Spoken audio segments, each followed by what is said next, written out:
3.2 इसका आज हम कर रहे हैं क्वेश्चन नंबर 4। क्वेश्चन नंबर 4 को मैं रीड करूंगा टेक्स्ट से।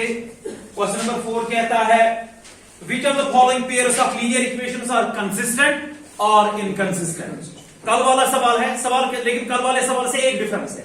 कल हमें सिर्फ बोलना था कि whether the following pair of linear equations are consistent और इनकंसिस्टेंट, लेकिन आज सवाल आगे कहता है एक तो आप ये चेक करो whether the following pairs of linear equations are inconsistent और कंसिस्टेंट। सवाल आगे कहता है if consistent then obtain the solution graphically. अगर कंसिस्टेंट होंगे, सवाल कहता है अगर लाइन इक्वेशंस आपस में कंसिस्टेंट है तब आप सॉल्यूशंस निकालो, लेकिन वो भी ग्राफिकली अलजेब्रिकली आपको नहीं निकालना है। लेकिन अगर इनकंसिस्टेंट है तो सवाल को वहीं पे छोड़ना है, फिर हमें सॉल्यूशन निकालना। मैं इस सवाल को रिपीट करता हूं।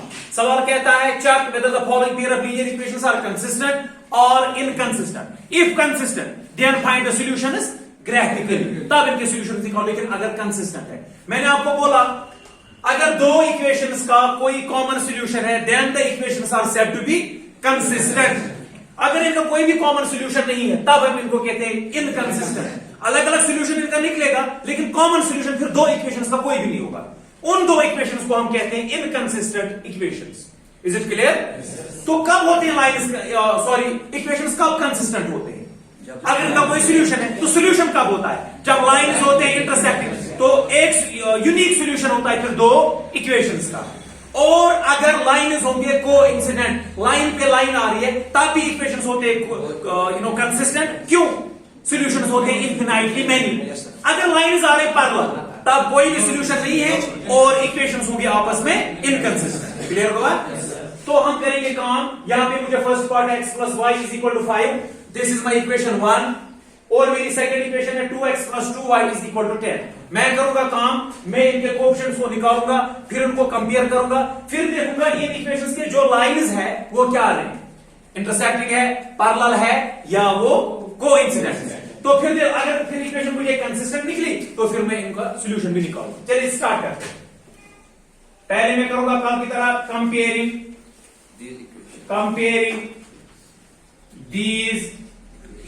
कंपेयरिंग दीज इक्वेशंस विद, इनको मैं कंपेयर करता हूं। दो इक्वेशन है, चलिए इसका नाम मैं रखता हूं इक्वेशन फर्स्ट एंड चलिए इसका मैं नाम रखता हूं इक्वेशन सेकंड।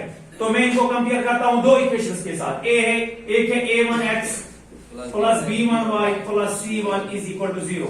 मैं फर्स्ट इक्वेशन को करूंगा इसके साथ कंपेयर और सेकंड इक्वेशन को करूंगा एंड सेकंड इक्वेशन को a2x plus b2y plus c2 is equal to 0। मैं इनको करता हूं कंपेयर। फर्स्ट इक्वेशन को करूंगा यानी कि यहां पे a1 b1 c1, इसके कोएफिशिएंट क्या है, यहां पे भी x, यहां पे भी x, यहां पे है a1, यहां पे कुछ भी नहीं है, तब x का कोएफिशिएंट होता है 1 लिखने की यहां पे जरूरत नहीं। अगर मैं 1 लिखूंगा भी तो उसका मतलब फिर भी उसका मतलब है x है 1 टाइम्स। अगर मैं नहीं भी लिखूंगा तब भी इसका मतलब x है 1 टाइम्स।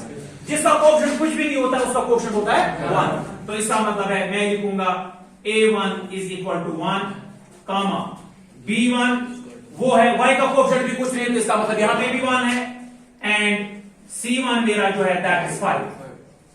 देखो इन दो इक्वेशंस को मैं स्टैंडर्ड फॉर्म में भी ला सकता हूं। तब 5 को लाना इधर ये बनेगा -5, 10 को लाना इधर वो बनेगा -10, लेकिन फिर भी फर्क नहीं पड़ेगा, आपका सॉल्यूशन सेम आएगा क्योंकि माइनस इसका भी आएगा -5 -10 -10 कैंसिल, फिर आएगा ये 5/10। उससे आपको डरना नहीं है।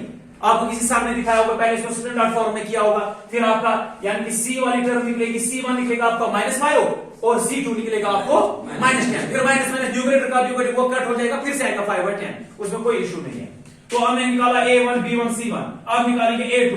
यहां पे x है, यहां पे a2, यहां पे x है, यहां पे 2, तो x का कोएफिशिएंट है 2 और b2 मेरा है 2 और एंड c2 मेरा जो है दैट इज 10। ये हुआ क्लियर? Therefore अब मैं करूंगा काम, therefore a1 divide by a2 वो है 1 डिवाइड बाय 2, तो b1 डिवाइड बाय b2, इसको थोड़ा सा साफ लिखते हैं। b1 डिवाइड बाय b2 वो मेरा है 1 डिवाइड बाय 2, ये दोनों सेम आगे बच्चों। अब मैं देखता हूं c1 divide by c2, c1 divide by c2 वो है 5 डिवाइड बाय 10, 5 1 जार 5, 5 2 जार 10, ये भी निकला मुझे 1 डिवाइड बाय 2। इसका मतलब है a1 divide by a2 is equal to b1 divide by b2 is equal to c1 divide by c2। जब तीनों बराबर होते हैं तब होते हैं लाइन्स कोइंसिडेंट, यानी कि लाइन पे लाइन आती है, और सॉल्यूशंस होते हैं इनफिनाइटली मैनी। तो मैं लिखूंगा since A1 divided by A2 is equal to B1 divided by B2 is equal to C1 divided by C2. Therefore, given pair of linear equations will have coincident lines and infinitely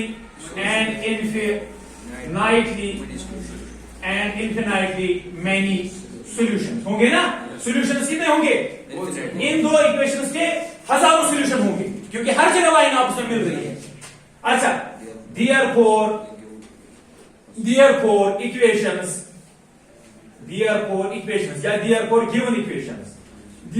given equations are consistent। सवाल क्या था? Check, आप ये check करो कि whether the following pair of linear equations are consistent or inconsistent। तो मैंने निकाला कि ये क्या निकले? consistent। सवाल आगे क्या था? if consistent then find the solutions by graphical method। तब graphical method से इसके solutions निकालो, वरना मुझे यहाँ अगर inconsistent मुझे लाइन इक्वेशंस होते मुझे यहीं पे छोड़ना था, लेकिन मुझे क्या निकले? ये consistent। अब मैं इसको फाइंड करता हूं। पहले इस पार्ट को रफ करते हैं, सेकंड वाले पार्ट को। तो अब मैं करूंगा काम, मुझे ग्राफ करने के लिए क्या करना पड़ता है? सॉल्यूशंस निकालने पड़ते हैं। मैं लूंगा एक वाली इक्वेशन को, मैं लिखूंगा from equation first comma we get. बच्चों पहली इक्वेशन बताओ क्या है? x plus y is equal to 5। ये बच्चों मैं करता हूं काम सॉल्यूशंस निकालने के लिए। मैं एक वेरिएबल को निकालता हूं, फिर दूसरे को वैल्यूज देता हूं, तो ये वाला निकलता रहता है। मैं करूंगा काम, आपकी मर्जी है, यहाँ पे x निकालो या y। अगर आप x निकालोगे फिर y को वैल्यू देना है, अगर आप y दोगे फिर x का वैल्यू देना, आपकी मर्जी। चलो मैं x को निकालता हूं। x वहीं पे 5 अपने साइड में, y चला जाएगा यहाँ, प्लस था तो माइनस हो जाएगा। अब बस मेरी इक्वेशन बन गई। अब y को वैल्यू, कोई भी वैल्यू पुट करो x निकलेगा, लेकिन फ्रैक्शन में आप डेसिमल में नहीं निकलना चाहिए कि पॉइंट में। बाकी आप कोई भी वैल्यू दे सकते हो, और आपको कोशिश करनी है ग्राफ बनाते हो तो छोटा सोल्यूशन देना है, ताकि आपका ग्राफ जो है वो आसान हो जाए। तो इसको मैं अगर दूंगा, चलिए मैं यहाँ पे इस टाइप का बनाता हूं। यहाँ पे हम इनके कोऑर्डिनेट्स निकालेंगे। कम से कम मैंने आपको बोला है बहुत बार, कम से कम 3 सॉल्यूशंस निकालने चाहिए, क्योंकि देखो इससे क्या फायदा है, मैं आपको आज को एक्सप्लेन करूं। अगर मैं दो जगह 2 सॉल्यूशन निकालूंगा तो लाइन किसी भी सूरत में मिल जाएगी, लेकिन अगर मैं 3 निकालूंगा, अगर 3 सीध में आते हैं तो इसका मतलब ग्राफ सही है। 3 से चेक होता है, 2 से पूरी तरह से चेक नहीं होता। देखिए अगर मेरा 3 पॉइंट ऐसे आ गया, एक पॉइंट मेरा ये है, एक पॉइंट ये है, एक इस तरह आ गया, इसका मतलब माय ग्राफ इज रॉन्ग, क्योंकि मेरी लाइन स्ट्रेट नहीं आ रही। 2 से 2 तो आएंगे ही आएंगे स्ट्रेट में, 2 तो यहां पे डालो तब भी लाइन स्ट्रेट, एक यहां पे डालो तब भी लाइन आएगी स्ट्रेट। तो मैंने बोला कम से कम 3 सॉल्यूशंस आपको निकालने चाहिए, उससे आपका ग्राफ जो है वो चेक हो जाता है। तो अब हम करेंगे काम, यहां पे हम करेंगे y को करेंगे पुट 0 के बराबर, वो कितना निकलेगा? है ना सीधी बात, 5 माइनस 0, 5 में 0 तो 5, मैंने y को 0 दिया, x मुझे उस टाइम निकला 5। अब यहां पे 1 दे दो, क्योंकि डिवाइड में कुछ नहीं है। अगर मैं इसको y के बदले 1 पुट करूंगा, 5 में 1 तो 4, ये निकलेगा मुझे 4, y को जब मैंने 1 के बराबर है ना। अब मैं इसको 2 के बराबर करूंगा, 5 माइनस 2 कितना हो गया? 3। यहां मुझे निकलेगा x उस टाइम 3, जब मैंने y को पुट किया था 2। निकल गए मुझे इसके सॉल्यूशन। अब मैं लूंगा दूसरी इक्वेशन को, फिर मैं डालूंगा ग्राफ। पहले मैं दोनों के क्या निकालूंगा? सॉल्यूशन। अब मैं लिखूंगा from equation second comma we get. बताओ बच्चों सेकंड इक्वेशन क्या है? 2x plus 2y is equal to 10। मैंने x निकाला है तो 2x रहेगा वहीं पे इज इक्वल टू 10, 2y चला जाएगा इधर तो माइनस 2y। अब x के साथ जो 2 है वो चला जाएगा डिवाइड, क्योंकि x के साथ 2 जो है मल्टीप्लाई में, मल्टीप्लाई वाला जब इज इक्वल टू उस साइड जाता है तो डिवाइड चला जाता है। मैं करूंगा काम, तो वहां पे रहेगा x 10 minus 2y divide by 2। बस मेरी इक्वेशन, क्योंकि खाली वेरिएबल अब यहां पे बचेगा। अब आप दे दो y को वैल्यू x निकलेगा। इसी तरह मैं फिर से बॉक्स एक बनाऊंगा, तो यहां पे फिर से हम देंगे कितने सॉल्यूशंस? 3 सॉल्यूशंस निकालेंगे। ये x के कोऑर्डिनेट्स लिखेंगे और इसमें y के कोऑर्डिनेट्स हम लिखेंगे। तो यहां पे क्या देंगे हम? अगर आपको क्या करना है, यानी कि पॉइंट में आपका आंसर नहीं आना चाहिए, क्योंकि फिर आपका ग्राफ जो है वो डिफिकल्ट हो जाएगा। हम होल नंबर में निकालने की कोशिश, या कम से कम इंटीजर, चाहे माइनस में होगा या प्लस में, लेकिन हम डेसिमल नंबर को अवॉइड करेंगे। अगर मैं इसको 0, आपको खुद देखना है, पॉइंट में मत आ रहा है, खुद सॉल्व करो। अगर मैं इसको 0 दूंगा, 2 इंटू 0 कितना होगा? 0। 10 में उतारो 0 तो 10, 2 को करो 10 से डिवाइड तो 5 आएगा। इसका मतलब 0 ठीक रहेगा। देखो ना, मैं इसको ऐसे सॉल्व करता हूं, 10 माइनस 2 इंटू 2 और y के दरमियान अगर कुछ नहीं तो इंटू है, यानी कि 2 जो है वो y के साथ मल्टीप्लाई है, तो 2 इंटू 0 डिवाइड बाई 2। पहले होता है, बोर्ड में आपने पढ़ा होगा, पहले होता है मैथ में ज़रब, फिर होता है प्लस या माइनस, तो 10 ऐसे ही रहेगा, माइनस 2 0 डिवाइड बाई 2, तो 10 में 0 काटो तो 10 डिवाइड बाई 2, 2 1 2 2 5 10, यानी कि जब मैंने y दिया 0 उस टाइम मुझे निकला ये 5 निकला ना। आप क्या देंगे इसको, अब आप अगर मान देगा 2 1 2, 10 में उतारो 2, कितने बच गए 8, 8 को करो 2 से तकसीम, 2 1 2 2 4 8, तो जब मैंने इसको क्या दिया 1, यहां पे मुझे x निकला 4। अब किससे होगा, अगर मैं 2 से दूंगा 2 2 4, 10 में काटो 4 तो कितने रह गए 6 डिवाइड बाई 2, 2 1 2 2 3 6, ये निकल गया 3। जब मैंने इसको पुट किया 2 मैंने पुट किया ना, शाबाश, मुझे दोनों इक्वेशंस के सॉल्यूशन आ गए। अब मैं करूंगा काम, सवाल कहता है अगर लाइन कंसिस्टेंट है तो इनको सॉल्व करो ग्राफिकली, मुझे एक्स और वाई का सॉल्यूशन निकालना है लेकिन ग्राफ को रीड करके। अब मैं करूंगा काम बच्चों, मैं ऐसे अपना ग्राफ जो है वो डालूंगा, ठीक है, वेरी गुड। मेरा नेगेटिव कोई नहीं है तो मुझे ज्यादा टेंशन नहीं, 1, लेकिन आपको इक्वल इंटरवल पे मान लेते मेरा हाईएस्ट कितना है यहाँ पे 5 है, 1 सेंटीमीटर आप गैप, लेकिन 1 सेंटीमीटर आपको ऊपर से भी, इस साइड से भी, इस साइड से भी वो डालना है। ये मेरा एक्स है, एक्स एक्सिस, y और y, तो ये बराबर बराबर इंटरवल के बाद आप गैप डालो, 1 2 3 4 5, मेरा इतना ही चाहिए, इधर से भी 1 2 3 5 है ना, 1 2 3 4 एक और 5, इतना काफी है। नेगेटिव मेरा कोई नहीं तो यहां से बनाने की जरूरत। अब इनको प्लॉट कर दो, पहले हम फर्स्ट इक्वेशन के कोऑर्डिनेट्स को प्लॉट करेंगे ग्राफ पे। x मेरा है +5, तो मैं जाऊंगा इस, पहुंचा मैं यहां, उसके बाद y 0, इसका मतलब वहीं पे यहां पे कोऑर्डिनेट्स को लिखो 5, 0, पहले लिखना चाहिए x का कोऑर्डिनेट फिर y का, इसके बाद x4 y1, x4 y1 के सीधे ऊपर जाओ, बात समझ आ रही है, तो इसको लिखो यहाँ पे 4, 1, तो इसके बाद 3, 2, x3 और वो आप बनाओ 2, ये है ना कम से कम ये वाला पॉइंट आएगा, इसका 3, 2, ये मेरे क्या आ गए इसके पॉइंट। तो यहाँ पे आप दूसरे इक्वेशन की प्लॉट करेंगे 5, 0, तो वही है 5, 0, कौन सोल्यूशन, क्योंकि ये कोइंसिडेंट लाइंस है, जो सोल्यूशन इसमें फिट हो जाएंगे वो इसमें भी फिट हो जाएंगे।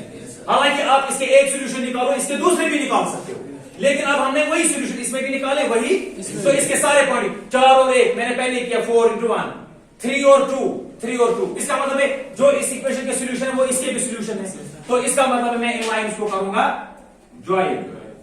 अब आप बोलोगे सर इसका आप मुझे आंसर निकालो, तो इसका मतलब ये सारे इसके आंसर है दोनों, आपको आई बात समझ में, यानी कि अगर आप 3 और 2 करोगे, इसमें भी पुट इसमें भी पुट, दोनों में left hand side right hand side बराबर आ जाएगा, जैसे मैं आपको ट्राई करके दूंगा। अच्छा ये भी इसका सोल्यूशन, ये भी इसका एक कोई सोल्यूशन नहीं है, क्यों, अगर लाइंस होते हैं कोइंसिडेंट, सॉल्यूशंस होते हैं इनफिनिटली मैनी। जैसे मैं एक को चेक करता हूं, मान लेते हैं x + y = 5, अब मैं कोई एक सोल्यूशन बताओ, x + y = 5, ये मुझे क्वेश्चन में नहीं बोलता है, मैं खुद करूंगा ये ताकि मुझे पता चलेगा सोल्यूशन। दे दो, x मुझे कितना निकला है, x मुझे 5 दे दो ना यहाँ पे 5, प्लस y मुझे कितना है 0 = 5, 5 और 0 कितना हो गया 5 = 5, left hand side = right hand side, solution fit है। अब करो दूसरा सॉल्यूशन, 4 x मुझे कितना है यहाँ पे 4 प्लस y कितना है 1 = 5, 4 और 1 5, 5 = 5, यहाँ पे ये सॉल्यूशन भी ठीक है। अब आप करो काम, अच्छा यही सॉल्यूशन आप चेक करो सेकंड वाली इक्वेशन में, सेकंड इक्वेशन क्या है 2x + 2y = 10। चलो ये वाला सॉल्यूशन करते हैं, पहला वाला 5 और 0, जहां पे x मुझे कितना है 5 निकला है ना, यहाँ पे x 5 y 0, देखो 2 × 5 के बदले x के बदले 5 प्लस 2 × y के बदले 0 = 10, मुझे लेफ्ट हैंड साइड और राइट हैंड साइड बराबर आना चाहिए, 2 5 10 प्लस 2 0 = 10, 10 और 0 10 = 10, left hand side = right hand side. इसका मतलब है ये सारे सॉल्यूशन जो है दोनों इक्वेशंस के सॉल्यूशन है, इसमें कोई एक सॉल्यूशन नहीं है। इस तरीके से हमने इसको ग्राफिकली इस सवाल को सॉल्व किया। हो गया क्लियर? Yes sir.